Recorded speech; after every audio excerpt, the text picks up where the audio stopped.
And good morning, it's Tuesday morning, hope you're well today. So, one of the questions I was asked in my Facebook group just this morning, and if you want to join, the link's down below, I should think. But one of the questions I was asked this morning was, do I get a website or do I get a CRM? A CRM is like a customer database. And it's quite a common question, really, especially when you're first starting out in business. Money's really tight, and it's like, well, what do you get first? And so there's a quick answer, and then there's a long answer as well. So the quick answer is simply that you got to go for a website first, okay? And the reason why you want the website first is that there's a certain element of trust that has to be built up before a transaction is going to take place. And a transaction that's going to take place doesn't have to be money. A transaction that's going to take place can be like just popping in an email address in order to download a guide of some kind, or a free download, or to book an appointment, whatever. But in order to understand that process for the client has to feel comfortable enough that they can put in their email address, and then they're not going to get absolutely spammed. That's number one. And number two is that they've got to feel confident enough that when they put in their email address, the company that they're about to do a transaction with, again, a transaction doesn't have to be financial, but the company they're going to do a transaction with is bona fide. It has enough trust, has enough honesty, it does what it says, and that kind of thing. So, yeah, you can have a CRM and a landing page, but unfortunately it's just a one single page, and if you're sending traffic to just one single page, generally that's not going to convert as well as some of the other pages on a website where you've got lots of pages, lots of blogs, it's been there for years, and people check this stuff out. You know, people jump on my website and they go to our free content, and on our free content page they see years of content. And so that tells them that we've been around for donkey's years and therefore more trustable. Now, you should have started a website 10 years ago, and if you couldn't do it then, 5 years ago. If you couldn't do it then, a year ago. If you couldn't do it then, yesterday. But don't hold off buying a website. You absolutely need your website. And this should be something that's going to stick with you for quite some time. Now, this also means that you might end up changing your mind about what it is you're going to do. So, for example, you might be doing property sourcing. So you buy a website saying we buy houses for cash, right? And then next year you go, I'm not doing that anymore, I'm going to do affiliate marketing. But you've already bought the website, and so now you've got to buy another website. And so sometimes what you're best off doing is, if you just buy a generic domain name, like for me it's daniellatto.co.uk, we run everything through that. And yeah, actually we do have other domain names as well, but everything generally runs through the Daniel Latto website. Just because in 5 years' time I might decide to go do something else. But we've had that website for 10, 15 years, or however long it is, probably longer. And so when people check that out and they can see all the previous content, they know that we've been around for a long, long time. So that's the short answer. And throughout the rest of the day, we'll talk about websites and CRM and all of that kind of thing as well. So we'll just head up to CrossFit. But then I was just thinking about something else as well. You know, like when people ask for advice, so I stay off forums, basically. I don't bother replying on forums because there's a problem with forums. And the problem is that it's full of idiots, right? Who haven't got a clue, got no experience, no qualifications, who don't know what they're talking about. They're just making it up. So for example, right now, I'm in a business forum and someone's stuck with a tenant problem, right? So I replied. Here I am saying I don't reply. I replied, foolishly replied. And then all these other people going, oh, just change the locks. And I'm like, you know, you go to prison for that, right? No, it's fine, you can just change the lock. No, you can't, it's called an enforced eviction. And so you're surrounded by people who haven't got a clue giving advice. And you've got to be really careful who you're taking advice from, especially in 2023, because people are so misinformed in this time of having so much information. Do you remember when we used to think, oh, it's not that people are stupid, it's just that we don't have enough information. Now we've got enough information, turns out that people are pretty much stupid. And I don't get it. Why do people give opinions on things when they have absolutely no clue about the legalities of what they're actually saying? Like, yeah, but everyone can have an opinion. Yeah, you can. I could say that the moon is flat, or the earth is flat, or that I can fly. That's an opinion. Don't make it accurate. Doesn't make it right. It's just bizarre. I just find it really strange that in 2023 that we live in this world where you can ask a question, all these random people give an answer, all completely illegal, and it's totally fine. There's no comeback. So you've got to be careful on forums. Who you're listening to. Make sure the person who you're actually taking some advice from actually has at least a bit of experience. So, we're talking about website design and CRMs. Which one should you have? We've been in digital marketing one way or another since I was 15 or 18. I've certainly been in computers since 15 or 18. We sold multi-million pound server systems at Dell. I think we know what we're talking about when we're talking about CRM and backups and all this extra stuff. And then someone else comes in, 22, 23, oh no, you don't need to do that. Right, okay, thanks mate. And there's nothing wrong with 22, 23 year olds, but we've done it. Oh, I've been at university and that's not right. Okay mate, yeah, university, that's the most up-to-date place for information.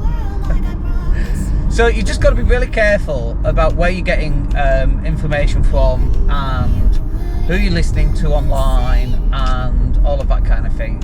Like, don't take everything at face value. One of the things I've got really good at is being able to analyse a point of view and cross-reference that point of view with other points of view on Wikipedia or because you want to make sure that what people are saying, is it accurate or is it absolute complete and utter codswallop? Chances are it's usually inaccurate and complete and utter codswallop. Anyway, we are at CrossFit as one of our guys. We're at CrossFit and we'll speak to you after this.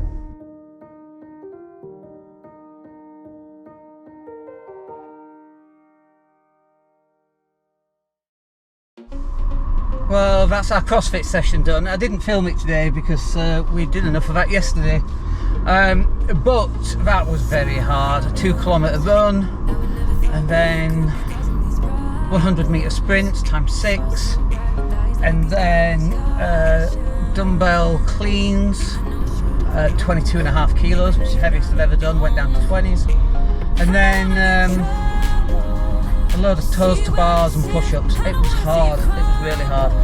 But tomorrow's a rest day, and so this is again one of the big learnings, is you've got to get some rest. And we're not just talking about working out on CrossFit. Obviously it's important for the body to recover, but mentally you need to recover, otherwise it turns into a job. I used to play a lot of basketball and I used to train 5-6 times a week on an evening, and it just literally turned into a second job, and I used to kind of resent actually going to basketball, and then I dropped it to like 3 times a week. I mean, I got really good, by the way, training 6-7 times a week. I got really, really good. But I wasn't 6'5", going to go play professional or anything. So what was the point, really, of an ego? And I should have spent that money on that time on growing a business or something, growing an asset. But you've got to have time off and you've got to have rest. And if you're just doing the same thing all day, every day, unless you're Kobe Bryant and you're making millions of dollars, like, why? Like, for what purpose? Yeah, you can get really good at it, but for what purpose? Other than self-joy, which, I get being happy about something. But there's all the other things going on in your life, and it's just one of those things you have to balance.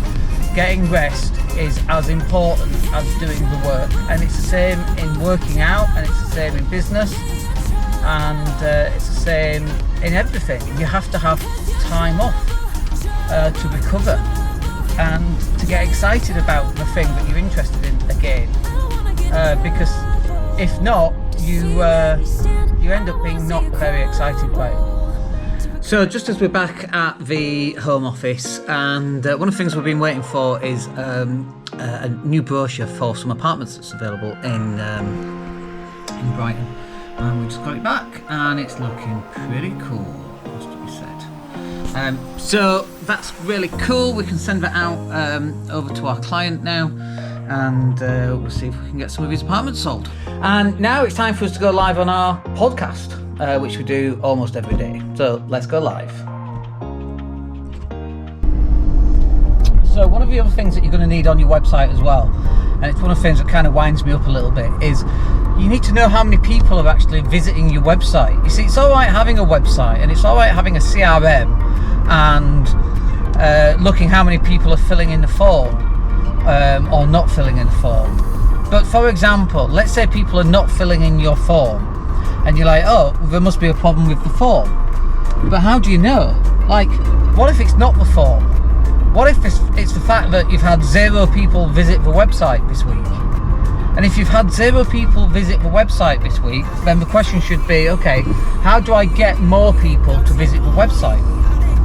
And that then turns into, I need to start creating some social media content that captures people's imaginations or attention, and then will drive them back to the website, maybe to fill in a form for a free download. So for example, you might put a web post, a social media post out on Facebook that says, I've downloaded a free guide on how to do A, B and C in 4 simple steps, right?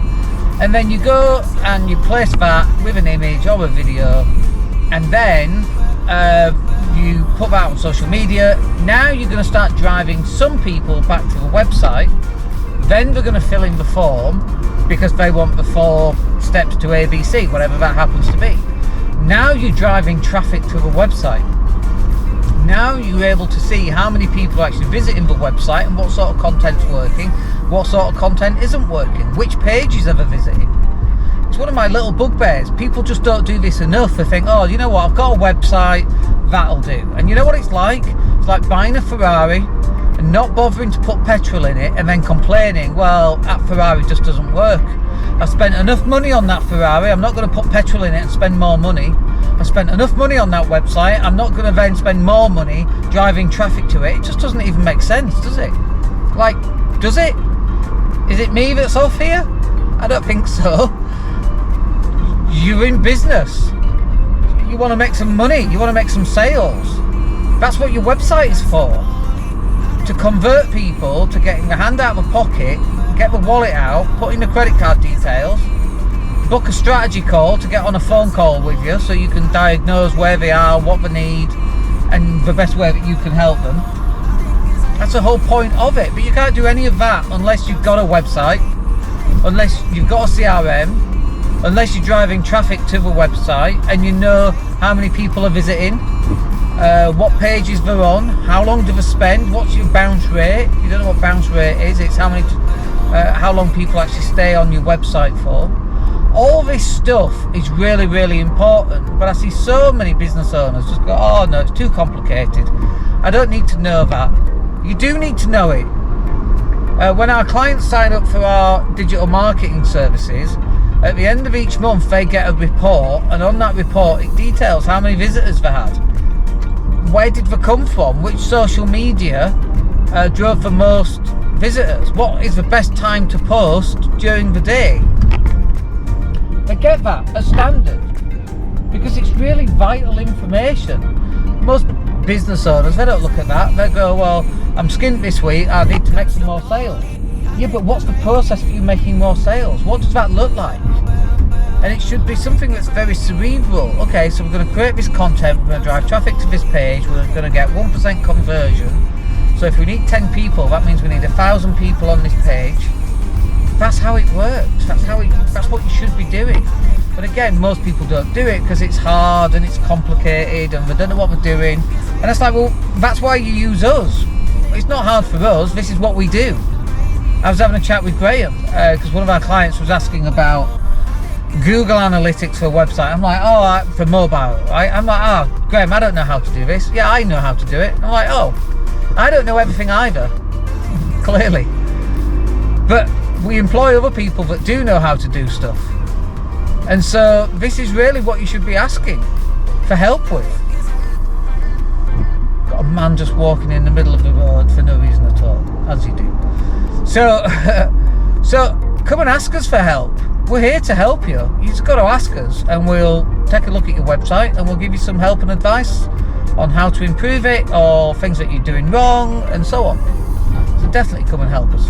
Anyway, if you wondered why I'm driving again, we've run out of chicken for my high protein diet, so that's where we're just heading up now.